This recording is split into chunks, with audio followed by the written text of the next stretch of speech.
I always look forward to this time on a Tuesday morning when I get to catch up with some local history, courtesy of Harold Peacock from historyouthere.com. Good morning, Harold. Yes, good morning, Damo. I'm actually in South Yarra in Melbourne researching a haunted house, but that's not what I'm telling you about today. Haunted house. That sounds intriguing as well, mate. But maybe next time. Maybe next time. But listen, we're going to talk about this very interesting Warwick poisoning case of 1887.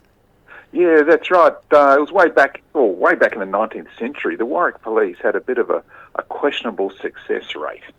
For example, in the 1860s, the sergeant in charge here was Robert Grayson, who was one of the unsuccessful searchers for the lost girl of Callandoon, and again was unsuccessful in searching for Mrs. Mantle, who disappeared from Emu Creek.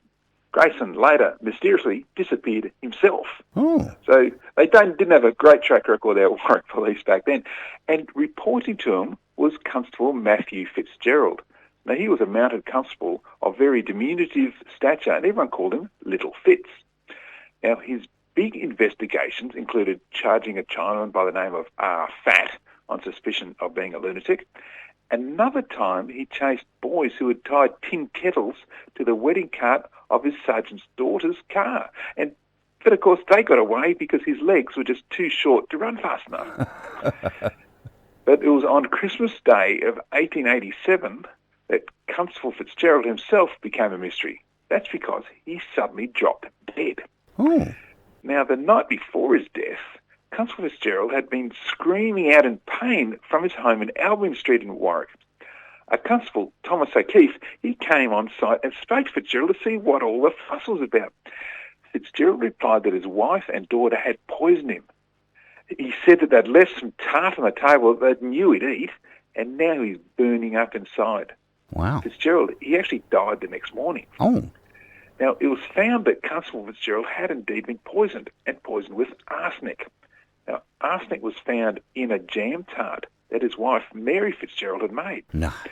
Yeah, Mary was charged with murder, and their daughter, Minnie, she was charged with being an accessory. The two women appeared set for the gallows. Oh. Now, Mary and Minnie, they were committed for trial.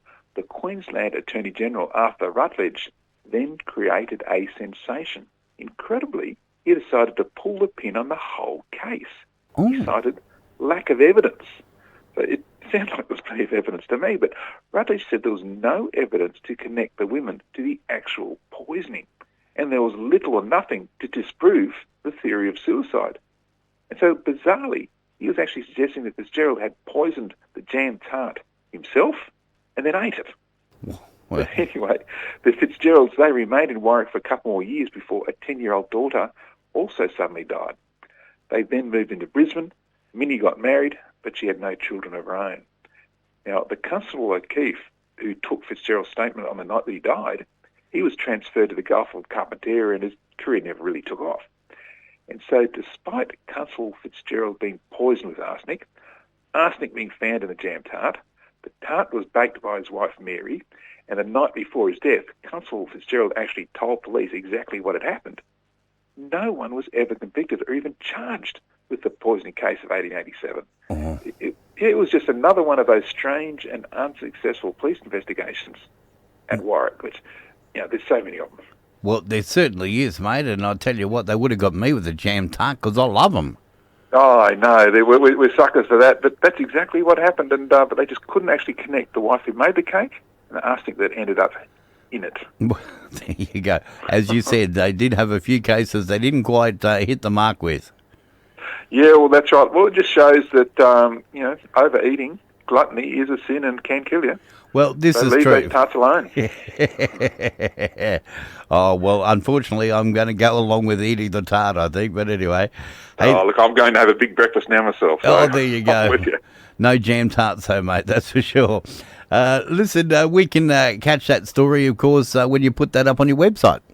Absolutely. You can find history out there on all the socials or go online to the website, historyouthere.com. Oh, mate, look forward to next week. So you stay safe in Melbourne and have a safe trip home as well. Always looking forward to coming home to Queensland. Thank you so much, Harold Peacock out there from historyouthere.com.